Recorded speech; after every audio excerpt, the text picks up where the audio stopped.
Irmãos, nós iremos falar hoje sobre os versículos 3 a 8. Nós lemos do versículo 1 até o 8, mas nós vamos nos dedicar exclusivamente à exposição dos versos 3 a 8. E nós usaremos os versos 1 e 2 somente para trazer alguma referência. E o título que eu coloquei, para essa palavra hoje é o seguinte: qual a vontade de Deus para mim na igreja local? Qual a vontade de Deus para mim na igreja local? Primeiro, nós temos que perguntar o que é a vontade de Deus.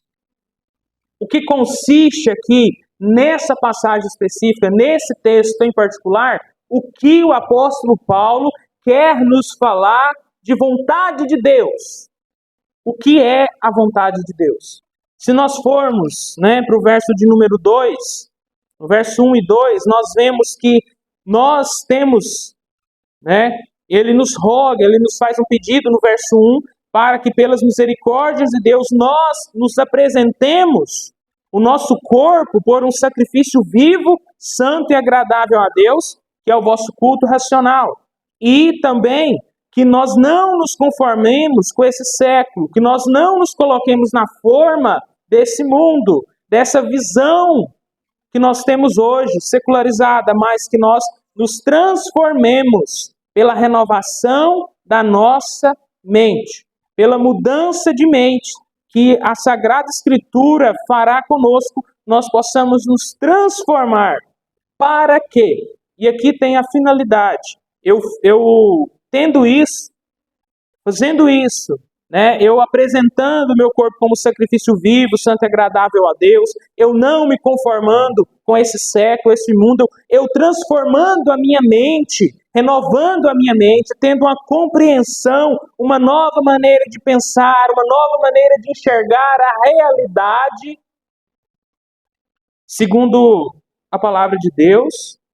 Tendo isso, eu vou experimentar para que eu experimente qual seja a boa, agradável e perfeita vontade de Deus na minha vida. E muitos, eles vão dizer assim: eu faço isso tudo para eu saber os planos que Deus tem para mim. Para eu saber o que Deus tem planejado, quais os planos que Ele tem para a minha vida em particular. Se eu devo comprar essa casa ou aquela, se eu devo trabalhar nesse ou naquele emprego, se eu devo morar nessa ou naquela cidade, se eu devo fazer isso ou aquilo.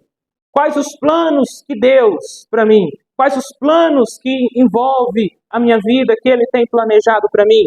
Essa é a vontade de Deus para mim? Mas não é isso que o texto fala. O texto não fala a respeito disso. Isso é uma visão equivocada desse texto. Aqui, a vontade de Deus não é os planos que Deus tem para a minha vida. Essas particularidades, essas especificidades da nossa vida diária, corriqueira, que é a vontade oculta de Deus que nós não sabemos. E muitas vezes nós queremos ficar buscando qual é essa vontade. Mas não é isso que nós devemos focar os nossos olhos. Nós devemos focar os nossos olhos na vontade que Deus já revelou para nós. E a vontade que Deus já revelou para nós está na Sagrada Escritura. E qual é, então, essa vontade de Deus para nós? Qual é a vontade de Deus para a nossa vida? E para nós descobrirmos qual a vontade de Deus para a nossa vida, nós precisamos caminhar por esse texto, a partir do verso de número 3, até o final desse capítulo 13, capítulo 14, nós vamos ver a vontade de Deus em diversos aspectos que Ele quer que nós vivamos de acordo. Mas hoje nós vamos falar somente da vontade de Deus para mim na igreja local. A vontade de Deus para mim aqui aonde eu fui plantado, nessa igreja aonde nós congregamos. Qual a vontade de Deus para mim aqui, nesse lugar? Nós vemos aí no verso de número 12 essa palavra, experimenteis, experimentar. E aqui nós poderíamos trazer o significado dessa palavra como praticar, vivenciar, Experimentar aqui não é algo no sentido de que é como algo que eu desconheço, eu vou experimentar para me saber como que é. Não. Aqui é algo que eu devo praticar, é algo que eu devo vivenciar, é algo que eu devo fazer. Então, eu devo fazer para que eu possa tudo isso, que nós falamos no verso 1, no verso 2, que eu devo fazer, apresentar o meu corpo ao Senhor como sacrifício vivo, santo, agradável, não me conformar com esse mundo, com esse século, transformar a minha mente pela renovação que vem do Espírito Santo. Tudo isso eu devo fazer para que eu possa fazer a vontade de Deus, que é boa, perfeita e agradável. Eu devo fazer isso para que eu possa fazer a vontade de Deus. Eu devo primeiro ser um crente genuíno, verdadeiro, para eu poder fazer a vontade de Deus. E é isso que nós vemos aqui no verso 1 e no verso 2. Transformação de mente, transformação de pensamento, metamorfose, uma transformação, que é a palavra que está aqui. E no verso 3 ao verso 8, nós vamos ver qual a vontade de Deus para nós aqui na igreja local que nós estamos inseridos. Então, veremos então se nós temos feito ou não a vontade de Deus. E primeiro, nós dividiremos em 3 tópicos. E o primeiro é: a vontade de Deus é que cada crente pense com moderação a respeito de si. A vontade de Deus é que cada crente pense com moderação a respeito de si. Verso de número 3 diz assim: porque, essa palavra aqui, porque é uma conexão. É algo que vai conectar o que vem anterior, o verso de número 2. O verso número 2 e o verso de número 3 estão diretamente ligados. É uma conexão gramatical conectando o verso de número 3 ao verso número 2. Porque, e ele vai conectar com todos esses versículos seguintes. E ele vai trazer o que é que nós devemos fazer para fazer a vontade de Deus. E ele começa falando a respeito da nossa vida no corpo de Cristo. E diz assim, verso 3, porque pela graça que me foi dada. Se nós voltarmos um pouquinho lá no mesmo livro de Romanos, no capítulo de número 1, no versículo 5, nós vamos ver o que é essa graça que foi dada. Olhe lá, Romanos 1, 5, diz assim, por intermédio de quem viemos a receber graça e apostolado. Por intermédio, ele está falando de Jesus Cristo. Por intermédio de Jesus Cristo, nosso Senhor, por intermédio dele, de quem, o Senhor Jesus, viemos a receber graça e apostolado, por amor do seu nome, para obediência por fé, entre todos os gentios. Aqui, a compreensão aqui desse termo graça e apostolado, quando nós olhamos para a nossa língua portuguesa, nós não temos a compreensão correta, muitas vezes, do que o apóstolo Paulo está querendo dizer com isso. Melhor seria dizer o seguinte: viemos a receber a graça do apostolado. Essa não é uma graça e um apostolado, não são duas coisas, é uma coisa só. A graça do apostolado. Mas na tradução direta do grego para o português, ficou meio assim, parecendo que é duas coisas, mas não, é uma coisa só. É a graça do apostolado. O apóstolo Paulo recebeu de Jesus Cristo essa graça, ele chama de graça, que foi ser um apóstolo de Cristo aos gentios. E ele diz, por causa disso, porque me foi dada essa graça do apostolado, eu digo, com essa palavra aqui, digo a cada um, nós podemos entender aqui uma expressão de comando. É como se o apóstolo Paulo estivesse dando uma ordem e dizendo o seguinte: eu ordeno, por essa graça que me foi dada de ser apóstolo de Cristo, de ser ministro de Cristo, de levar esse evangelho, essa graça que me foi dada, eu tenho então autoridade da parte do Senhor e eu vos ordeno. Eu mando. É uma expressão de comando. E ele diz, eu digo a cada um dentre vós. O apóstolo Paulo aqui não está falando mais à comunidade como um todo, aos romanos, aos gálatas, aos éfesos. Não, ele está falando a cada um de vós. Ele traz aqui a carta do apóstolo Paulo ao João, a Maria, a você, a mim, a cada indivíduo. Ele está falando numa dimensão individual. Ele está escrevendo a você.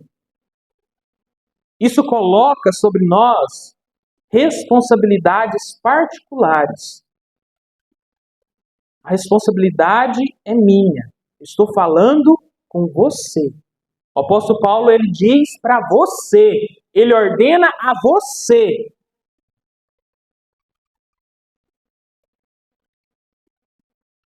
E eu devo tomar essa ordem para mim. Uma responsabilidade que é minha. E ele vai dizer o seguinte: não pense de si mesmo além do que convém. Não pense de si mesmo além do que se deve, além do devido. Não pense de você além daquilo que você deve pensar. Para o mundo, essa frase, pensar sobre si mesmo além do que se convém, é o quê? É falar de autoestima. Coloque-se a sua autoestima lá em cima. E aí vem os coaches falando, olhe para o espelho e diga, eu posso fazer tudo que eu quiser. Eu posso fazer tudo, eu consigo. Só se eu for determinado, se eu fazer isso e aquilo, eu posso tudo. E eu consigo tudo. E eu sou o cara. Eu ordeno, eu determino, as coisas acontecem. Isso não é o conceito bíblico do que nós devemos pensar de nós mesmos. E o apóstolo Paulo diz, não pense de si mesmo além do que se deve. Antes, pense com moderação. Antes, pense com equilíbrio. Nós não devemos pensar além, nem a quem. Deve ser uma visão equilibrada. Você não vai pensar de você que você é o rei da cocada preta, que você é o cara, que você é o maioral, é a última bolacha do pacote, mas também você não vai pensar que você é um verme e vai rastejar pelo chão, dizendo, coitadinho de mim, não valo nada. Não. Pense com moderação, com equilíbrio. Com equilíbrio. E ele continua. Ele diz o seguinte, segundo a medida da fé que Deus repartiu a cada um. Quando nós olhamos aqui o texto, nós podemos ter a compreensão errada do que está dizendo aqui. Segundo a medida da fé. Não é quantidade. Aqui não é quantidade. Eu tenho muita fé ou eu tenho pouca fé. É segundo a quantidade de fé que eu possuo? Não, não é isso. Aqui é uma forma de medida. A fé é a medida. É como se fosse uma régua, um instrumento para medir, para tirar a medida. A fé, então, é a régua da verdade que eu devo pensar segundo a régua da verdade de Deus. Segundo a fé revelada por Deus. A fé que foi revelada, o conjunto de verdades que foram reveladas na Escritura. Então, quando nós olhamos, para a palavra de Deus, nós vemos que tem um conjunto de verdades, tem um conjunto de doutrinas, tem um conjunto que nós chamamos que é a nossa fé. Essa é a minha fé, esse conjunto de verdades, de doutrinas que eu creio. Essa é a medida da fé. Essa fé que foi revelada na Sagrada Escritura. E eu devo pensar nem além nem aquém, mas segundo a medida da fé revelada na Sagrada Escritura. A Bíblia é a nossa régua que nós vamos medir, que vai nos auxiliar a enxergar quem eu sou. Olhando para a palavra de Deus, eu tenho o conceito exato de quem eu sou. Isso é maravilhoso. Isso cura nós de vários problemas. Isso nos cura em sentimentos que nós possamos sentir, que nós possamos ter. Isso cura a forma como nós enxergamos a nossa existência, a nossa vida, os nossos relacionamentos. Pensar de forma apropriada a respeito de nós mesmos, segundo a palavra de Deus. Ela vai me mostrar quem eu sou de fato. A palavra de Deus é esse instrumento que vai nos mostrar a maneira que eu devo pensar de mim mesmo. E a vontade de Deus para mim equivale a isso. Pensar com moderação sobre mim. Quem sou eu? Não além, não a quem, mas na medida da régua da verdade e essa fé revelada. Então, o primeiro ponto, para você não esquecer, é a vontade de Deus é que cada crente pense com moderação a respeito de si. Então, nós vemos o verso de número 4 e o verso de número 5, e nós temos o segundo ponto. E nós nos perguntamos, quem então somos nós? Quem então somos nós? E o segundo ponto é, a vontade de Deus é que cada crente entenda que tem uma função específica no corpo. Olha o verso de número 4. Porque assim como num só corpo temos muitos membros, mas nem todos os membros têm a mesma função. O apóstolo Paulo ele usa repetidas vezes a figura do corpo. A igreja sendo um corpo, o corpo de Cristo. Nós temos várias passagens, eu vou citar algumas, não vamos ler. Se você quiser anotar ou depois pegar essas passagens para você consultar depois. 1 Coríntios 10, 17, 1 Coríntios 12, de 12 a 30, Efésios 1, 23, Efésios 4, de 4 a 16, Efésios 5, do 23 ao 30, Colossenses 1, 18, Colossenses 1, 24, Colossenses 2, 19, Colossenses 3, 15, são todas passagens onde o apóstolo Paulo usa a figura do corpo, da igreja sendo o corpo de Cristo.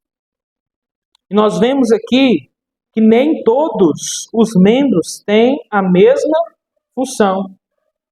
Essa palavra função, ela é uma palavra para nós no português, como é uma palavra que a gente poderia utilizar que se chama praxis. O que é uma praxis? Uma praxis é uma prática, são ações práticas que nós desempenhamos.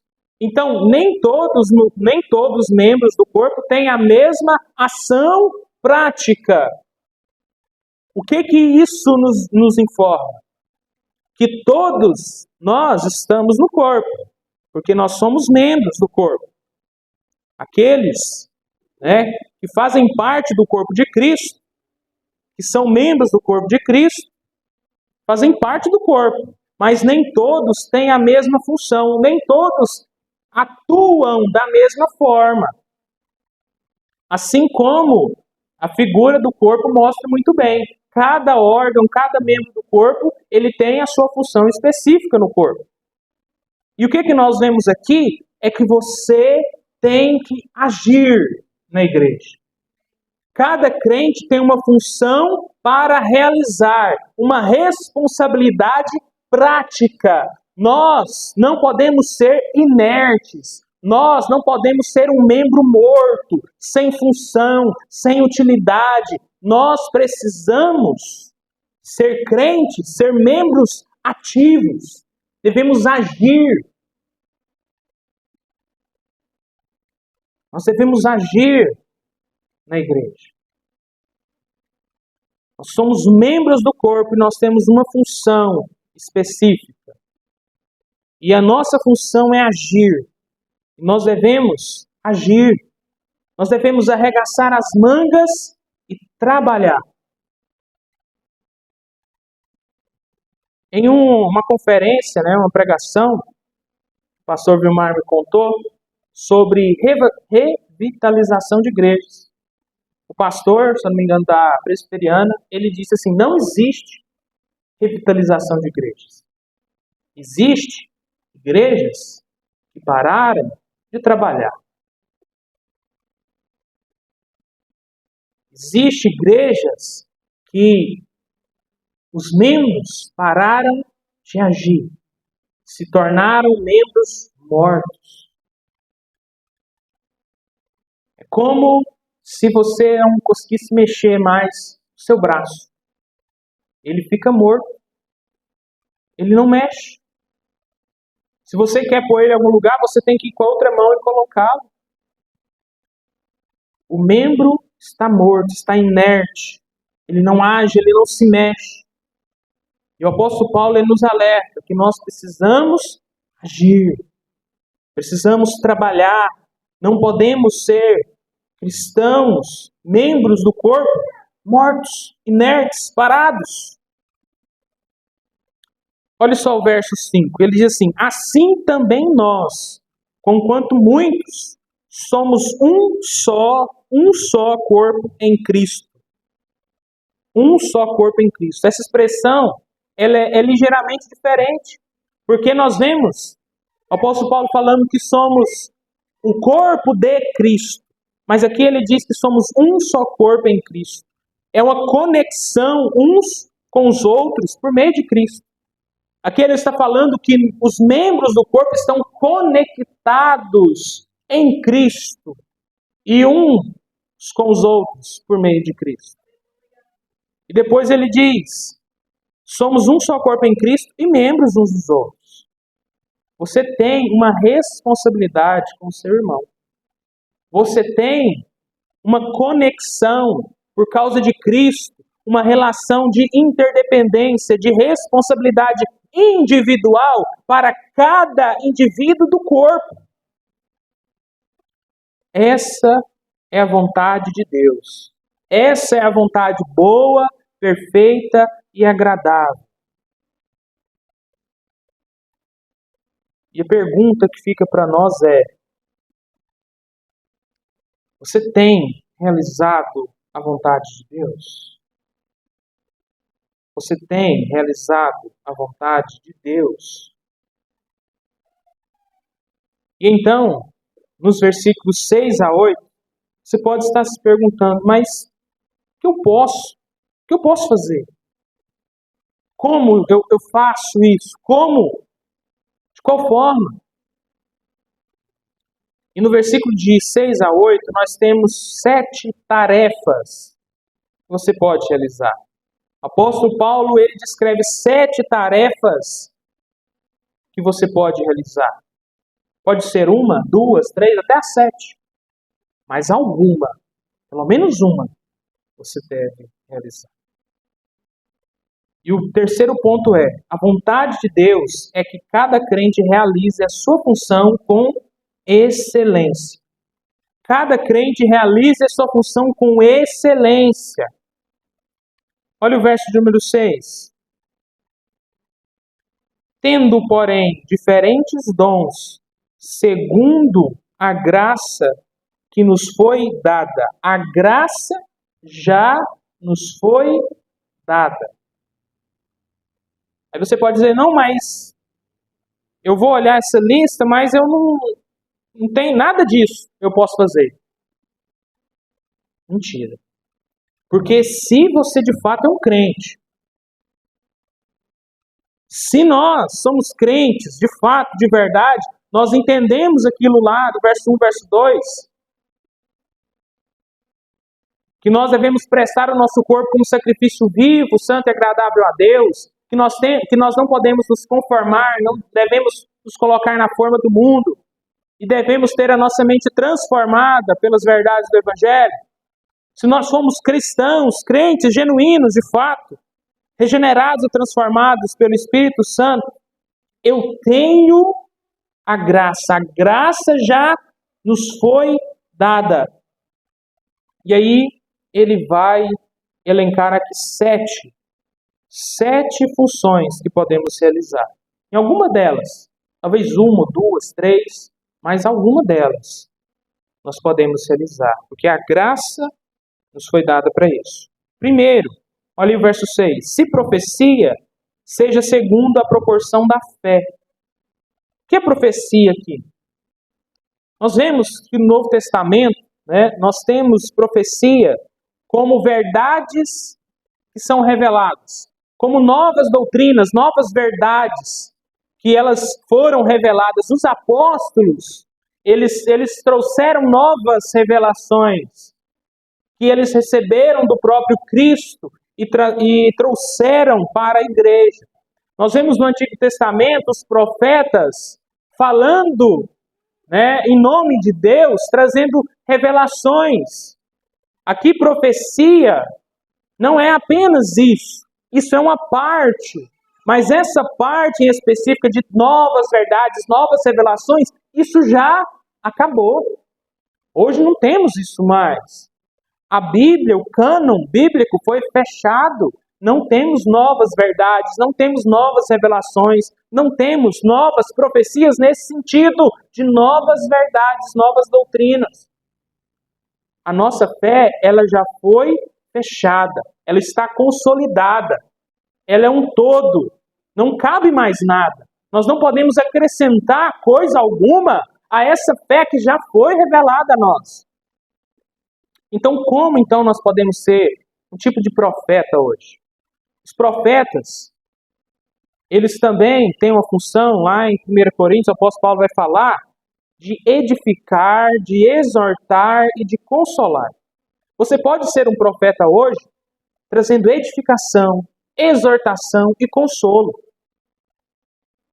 Você pode ser um profeta hoje em um outro sentido também, que os profetas do Antigo Testamento e do Novo também traziam, que era o quê? Alertar sobre desvios, alertar, apontar os erros e alertar sobre os perigos desses erros, desses pecados, desses caminhos tortuosos, que a palavra de Deus condena, e dizer, e alertar, e apontar e dizer o seguinte: não entre por esse caminho. Isso é perigoso, a palavra de Deus condena isso. Você deve se afastar desse caminho, você deve afastar dessa atitude, você deve proceder de forma diferente. A sua conduta deve ser outra, porque a palavra de Deus nos instrui a proceder dessa maneira. Você pode ser um profeta hoje, alertando ao seu irmão sobre perigos.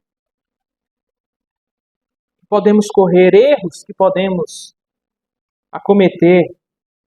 Segundo, e aí vem em seguida, se profecia que seja segundo a proporção da fé. Aqui é segundo a fé que já foi revelada. É segundo aqui a medida da fé que já foi revelada.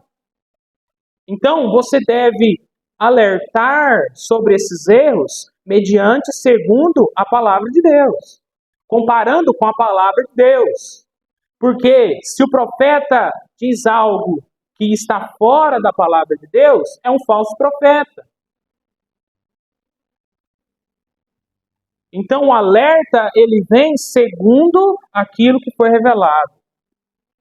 Você pode ser um profeta hoje nesse sentido, de trazer um alerta, de trazer edificação, exortação, consolo. E prossegue.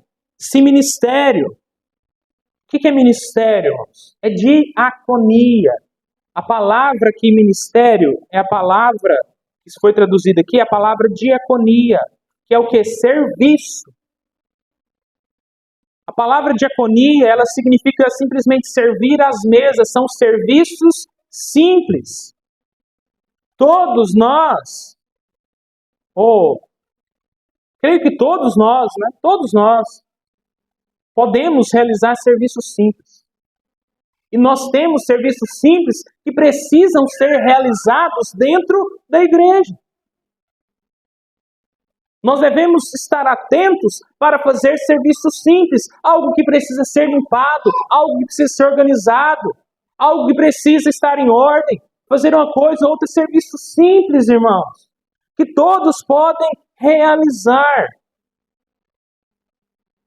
Você não precisa ser um diácono, uma diaconisa para servir na igreja. Você não precisa de uma função reconhecida oficialmente para servir na igreja. Você pode desempenhar o ministério da diaconia, do serviço simples.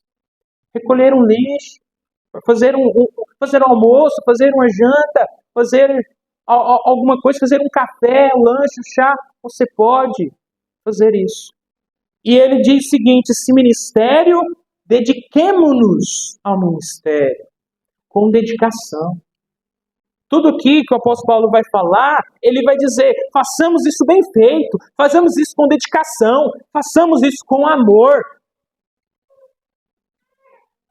Nós devemos fazer de coração aberto, com alegria.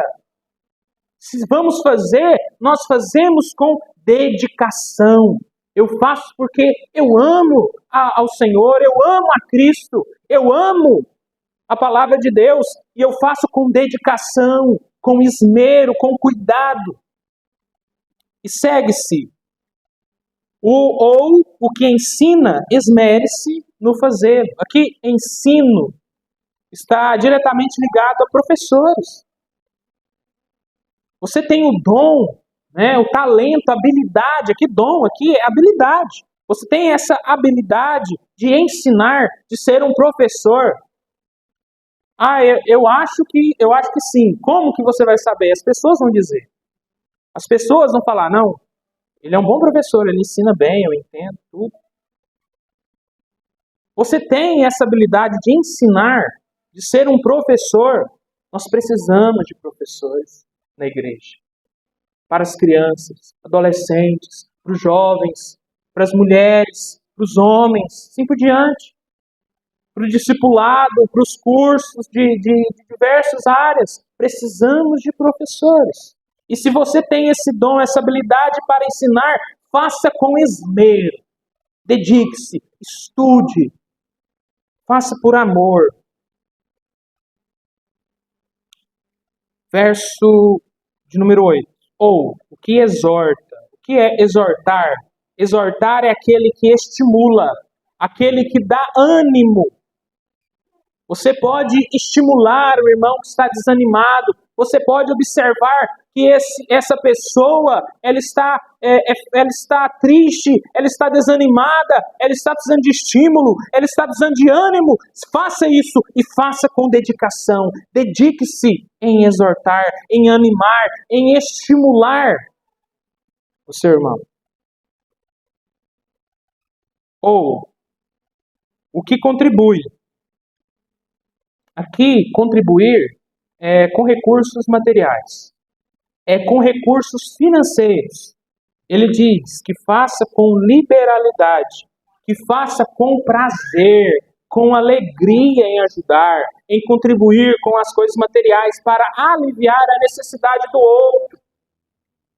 Há pessoas que têm essa disposição em contribuir financeiramente, que têm recursos que Deus concedeu para que elas possam ajudar na necessidade do outro, a aliviar a carga do outro. E contribua com liberalidade, com prazer em fazer. Não é nada imposto, não é nada forçado, nada do que falamos aqui são coisas que são forçadas, que você vai fazer, eu não queria, mas me falar para mim fazer. Não, tem que partir de você, da sua espontaneidade, do seu amor, da sua voluntariedade. É muito ruim quando temos que ficar procurando as pessoas e falando, faz isso, faz aquilo, isso, aquilo. Não, irmãos. Nós precisamos ter essa atitude de ver a necessidade e dizer, eu posso ajudar, eu posso fazer isso, eu posso fazer aquilo.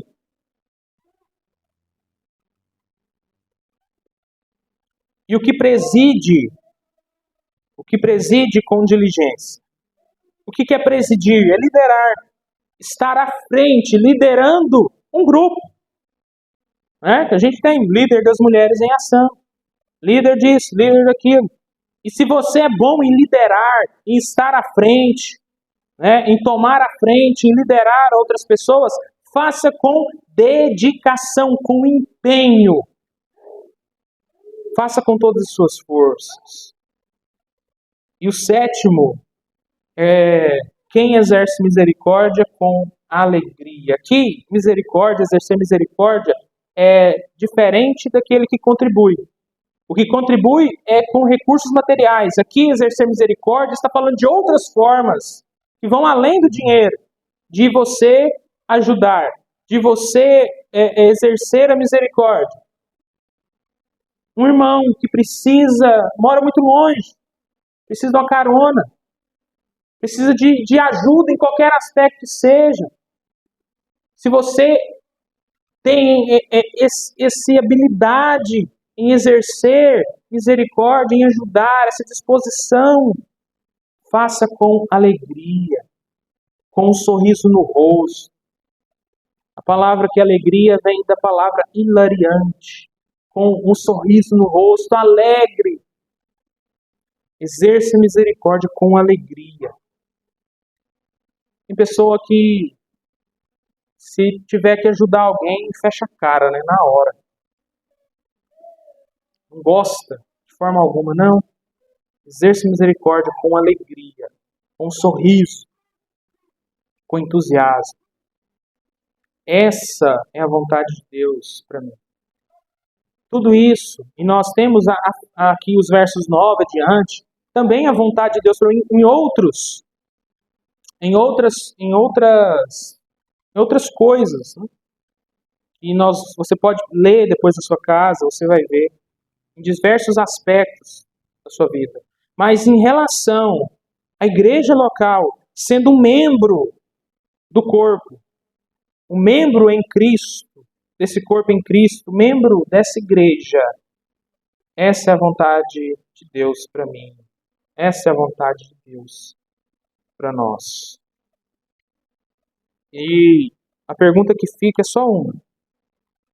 Você tem realizado a vontade de Deus ou não? Você tem feito a vontade de Deus ou não? Não, pastor, mas quase não vem na igreja. Então não tem como eu fazer muita coisa. Então aí você já está respondendo a pergunta. Não tenho realizado a vontade de Deus. Eu não tenho agido com responsabilidade, com interdependência com os meus irmãos em Cristo. Eu tenho realizado a vontade de Deus ou não? Amém? Vamos orar. Se coloque de pé.